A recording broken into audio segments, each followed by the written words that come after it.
Hello and welcome back to another Lord of the Rings Renewed Extended Update video. It's been a while since the last update video, so I thought I would catch up. In this video, we're going to be going over tons of new features and blocks and items, as well as the game's first lore structures, primarily bringing Lindon and Rivendell to the game. I apologize beforehand about the length of the video. I had a hard time cutting stuff out because everything was so cool. Anyway, without further ado, let's jump in. First up, we've got the new faction banners. There's 14 of them here, and they add on to the 5 already in the game. They finish off all of the faction banners west of the Misty Mountains, I believe, and most of the eastern, except the Haradric and Runic factions. So in order, we've got Angmar, Dale, Dol Amroth, Dol Guldur, Dorwinion, Dunland, Gondor, Isengard, Lindon, Lothlorien, Mordor, Rivendell, Rohan, and the Woodland Realm. In my opinion, these are some of the coolest blocks added to the game. You can tell the artists did an amazing job with the attention to detail on each one of these, like the little holes in the Dol Guldur banner. It really brings a pop of life to the game, which I feel like the last ones didn't as much.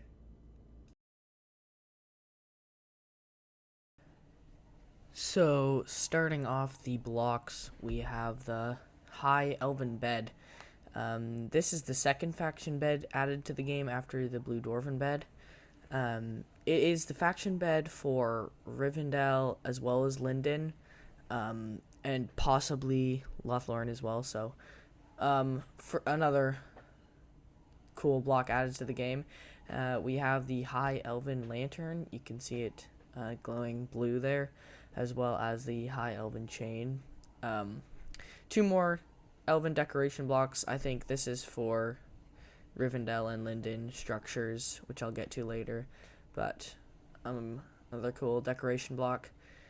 And then thirdly, moving on, we have the Chimney Pot, which is a highly requested block. Basically, you put it on your roof, and it acts as sort of a fireplace without needing to have a fireplace. So, very cool block. And then next, the feature of stacking of books is added, or placing and stacking books was added to the game. You can stack them up to sets of 3. I'll just get a red book as an example. You can stack any combination of these up to 3, like so. You can break them and get all the books back. So, another cool decoration feature for your libraries or whatever. And then next we have the Shards of Narsil. So, this is a lore item added to the game.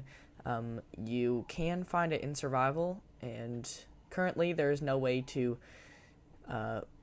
forge it into Andoril, but that may be added as a lore quest later in the game. So, very cool block added to the game. And then next we have these waste blocks over here on the end to those 2.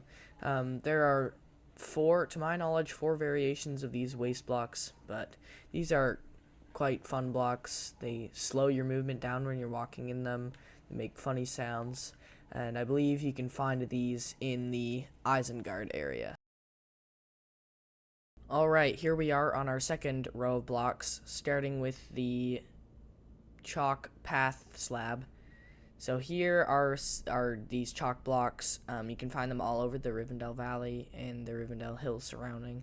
So these chalk path slabs would be like decoration for Rivendell builds. They're probably in most of them that I'm going to show you later in the video. So next we have the meteorite block.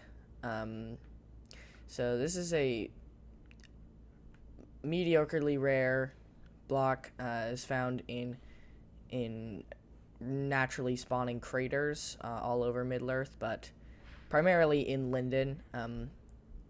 When it breaks, you can see there's a sky iron advancement. You can smelt it into sky iron and use that to craft Galvorn armor, so that's quite cool. Next we have the dirt Mordor dirt slab, and the Mordor path slab. Two more decoration blocks. That's the Mordor dirt slab, and here is the Mordor path slab. Yeah, two more decoration blocks for Mordor builds or whatever in that area, and then our last two, we have the snowy path slab and the snow slab, just for all the builders out there who are making a base in the snow and they need some more slabs, some extra decoration around them. So another pretty cool row of blocks here. Alright, next up on our third row of blocks here, we have the red Angmar bricks. This doesn't mean that Angmar is the next faction, we're just adding more decoration blocks into the game. Here we have the carved red Angmar brick. You can see the little detail of the crown on the side. We have the red Angmar, or the cracked red Angmar brick, the block, slab, stair, and the pillar. I probably should have put the regular bricks first, but oh well. And then we have the same four set of the mossy red Angmar bricks. Some more detail for if you're building in a forest or a jungle or something. Then here are the regular red Angmar brick blocks, all four of them, just the same as before. So some really great pieces for evil factions, building castles or whatever. And here we have the red Angmar pillar and the red Angmar pillar slab. So then lastly, over here we have the red Angmar snowy bricks for more variation of the red Angmar brick textures.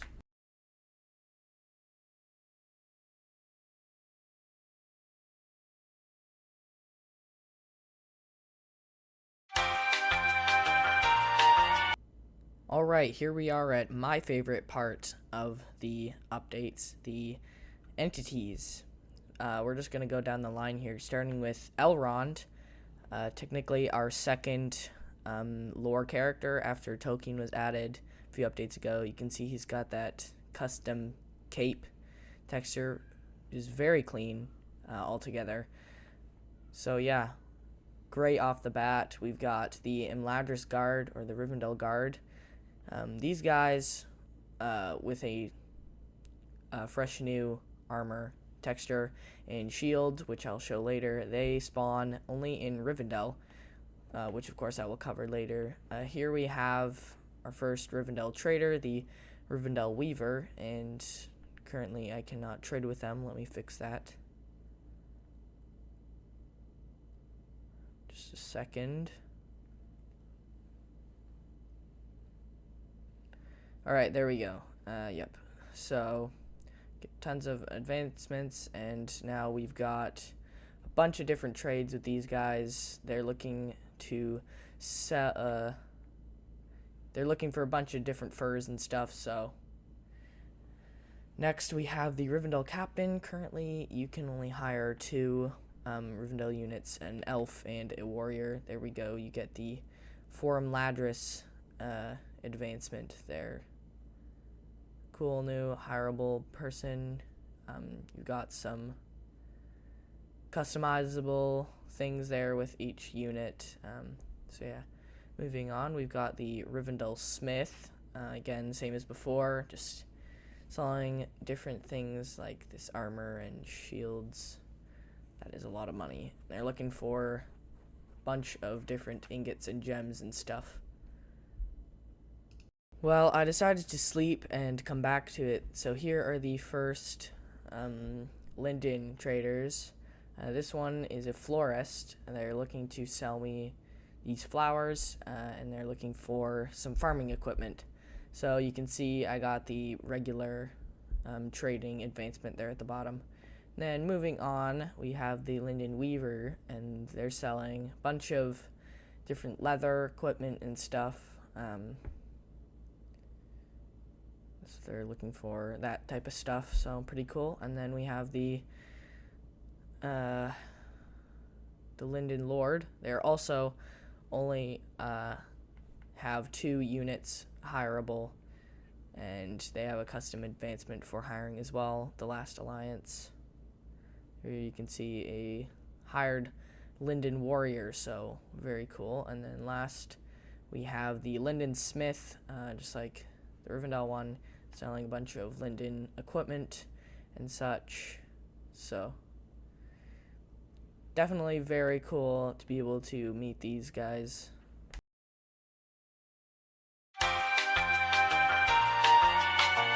Alright, and next up we have the items. First, there are 3 new armor sets in the game, so with some clean new textures. First, the Eregion armor, Enladris guard armor, and the Galvorn armor, which is just ported from Legacy. So these 2 are new to the game, and this one is original, just re-textured. You can see the new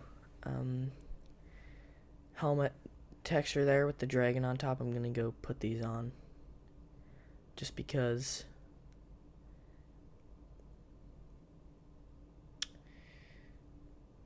alright, look at that. It's pretty fresh, if I do say so myself. Very, very cool armor texture. So right off the bat, these are some very nice new textures. See, there's the guard armor, the Rivendell guard, or Enladris guard armor. Alright, moving down the line, we have the 4 new shields. The Rivendell Enladris guard shield, the Eregion shield, and the Linden shield. So, it's 4 new elven shields for your soldiers. And then we've got 2 new bows, as well as a fixed bug that bows did not render properly on armor stands. This is the Rivendell and Linden bow, but now the sizes have been fixed for all of the items and weapons, so that's pretty cool. And then lastly down the line, we've got Anduril, as I showed you before. Alright, so the main feature we've added is reforging using anvils, adding custom text, and adding modifiers with these. Modifiers are essentially Lord of the Rings versions of enchantments. To reforge, place the item you're forging and the correct number of ingots in depending on the item, and click the reforge button. This will repair the item and reroll the modifiers. It didn't give me any, so we'll add some. First, I'm going to give it the sharp modifier, which gives the item 0.5 plus melee damage. So there we go, it now has that modifier. You can also use anvils to combine 2 of the same item together. I'll combine these 2 pickaxes together. Once combined, the fresh new pickaxe will have the modifiers of both of the old ones, good and bad, added together. With this pickaxe, I have sharp and lasting on it. Now this pickaxe over here has a bad modifier, and so we can use the anvil to combine them and create a better one. So place both in the anvil and take the new one out. The combined modifiers of the old 2 make a good pickaxe. After combining pickaxes, you can still add new modifiers. By adding another sharp modifier to this already sharp pickaxe, as I will do, it upgrades the title, if you will, to Keen, which is 1 plus melee damage.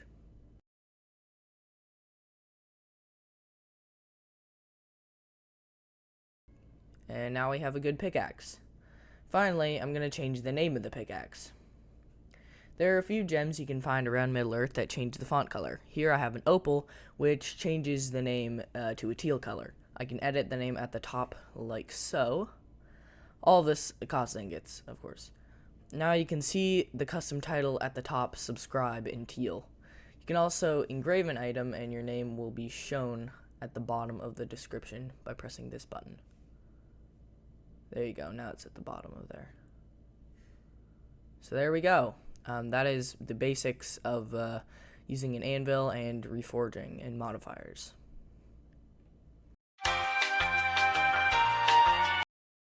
Alrighty, so for the first up of the biomes, we have the Rivendell Valley biome. These updates mainly focused on adding the Rivendell biomes, but there's a few others. So this is the main Rivendell biome. You can see the grassy, hilly plains everywhere, and you can see up at the top above the compass it says Rivendell Valley. So yeah, pretty cool biome. All in all, you can see it has those structures, which I'll get to in a bit, and also the Rivendell lore structure over there, which I'll also get to later in the video.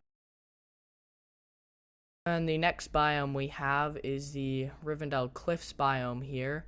These are going to spawn all around the Rivendell Valley, and you can see these chalk blocks that I was showing you earlier spawn pretty much all over. They're what make up the cliffs, so they spawn, as I just said, they generate all around the Rivendell Valley here in a ring, and they are, yeah, as you can see, very vast, very tall, hard to traverse, but very cool biome nonetheless. Just maybe not for exploring. It would be a cool spot for a base, though, if you managed to build one up here. Alright, here's our last biome I'm going to be looking at is the Rivendell River biome. Pretty cool light blue with this kelp, seagrass sort of stuff here. There are a few other biomes I did not look at, some Mordor River biomes, but that's going to be it for this section because I'm cutting it short.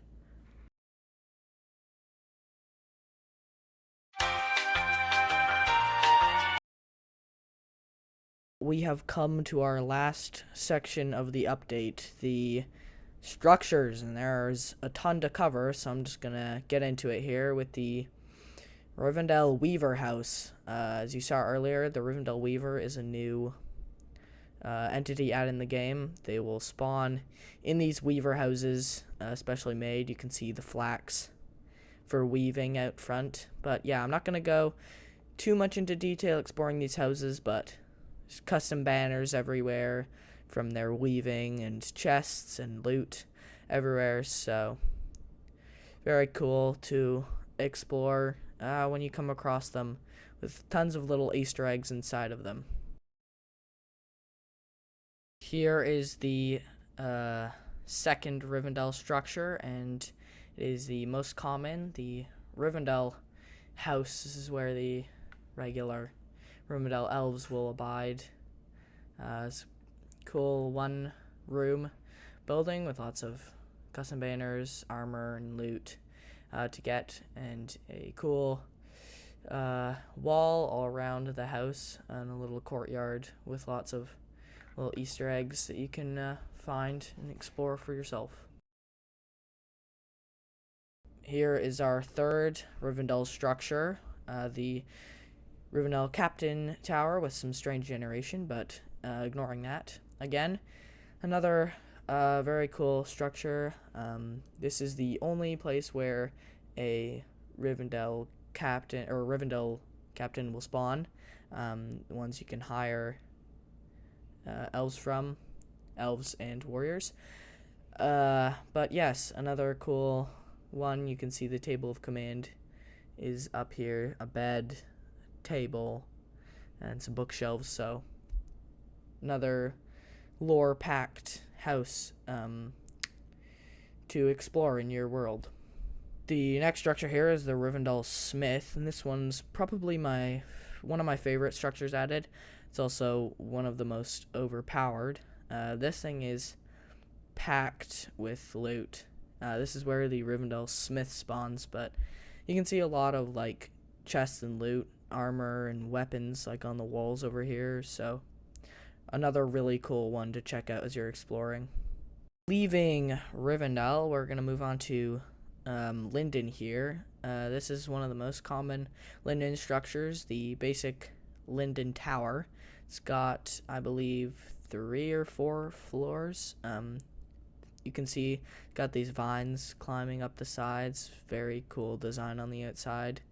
And a bunch of variation with the bricks making up the tower. So very cool and good job on the build by the build team. You can see the Linden Lord spawns up there.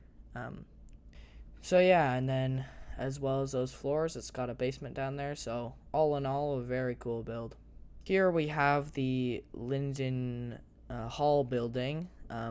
It's, I believe, one of the biggest randomly generating buildings or structures in the game. It's got a very cool Great Hall eating area, and then tons and tons of little rooms back here that I get lost every time I go in them. There's stairs and 2 different towers, so plenty of loot and lots of stuff to explore. The second last Linden structure, these will spawn pretty much all over Linden. Yes, very cool, very large. Each of these houses is identical. And then upstairs, big downstairs, and these villages, will sometimes spawn with blacksmiths who have a bunch of special loot. You can see a market in the middle, farms kind of all over. Yes, here is the blacksmith building. Tons of weapons and loot, as you could imagine. And upstairs, where I'm assuming, yeah, there's the smith. So another place where Linden smiths will spawn. So I'm gonna go explore these because these are quite cool. Alrighty, here we have the last Linden structure, the Linden Castle. And I'm not joking when I say that I spent plus 2 hours looking for one of these, because with the /locate command, they are listed as a Linden Tower because they are a Linden Tower variant. Here's a time lapse of me searching. I did this for a few hours with maybe 1 break. So yeah, it was a bit of pain, but once you finally find them, it's worth it. This is the biggest singular Linden structure in the game, and yet again, it is a maze, just like all the other ones. You will get lost in here probably at least once, because these things are absolutely packed with loot and weapons and chests everywhere. So another super cool build, tons of Easter eggs everywhere. This is one of my favorites. I have so many favorites, but this one's definitely up here. It's incredible build the whole way through. So really great treat if you manage to find one of these in a survival world. Moving on to our next group of structures, we have the Eregion Ruins. This is one of the many variants of the Eregion Ruins. They come in all shapes and sizes, but this one in particular has got 2 stone chests hidden inside of it. It's a really cool build, all in all. You can see all these mossy elven bricks. You can see there's probably like some tower here and like the rest of the wall. Alright, here we are. This is one of the lore structures added in the game, the White Tower of Elostirion. It is quite massive. Here's the Tower Hills on the map. You can see it is west of the Shire here. Yeah, these things are quite massive. There's 2 other lore towers as well in the game. There's one over there and one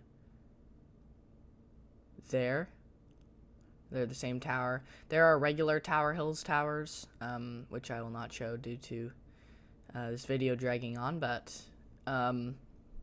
yeah, so these things are packed full with loot and lots of floors that I will not check out, but there is a Linden Lord in the tower, the table of command at the top. So all in all, a very cool lore structure to check out. Finally, picture this. You're traveling for many miles upon a road when you finally make it to a bridge, and just yonder you see the last homely place. You finally made it.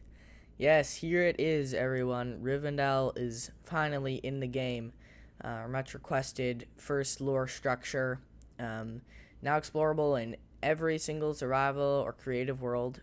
Naturally spawns right at the Rivendell spot on the map or around the area. We've got 5, I believe, main structures, a bridge, and so much to explore, including a couple Easter eggs.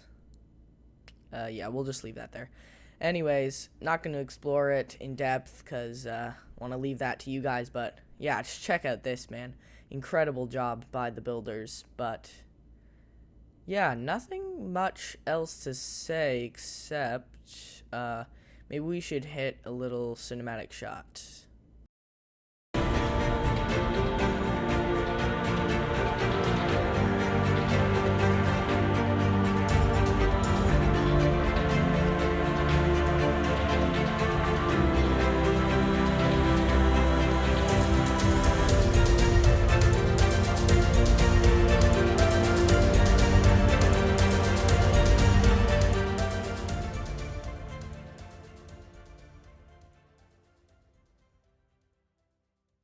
And there you have it. Those are all the things added in the 1.9 updates. Again, sorry about this one taking very long to put out. I should be able to put the next update video out way sooner. I hope you guys enjoyed this video. Don't forget to like and subscribe, and just go play the game. Okay, I think that's it. So I'm gonna go now. Bye.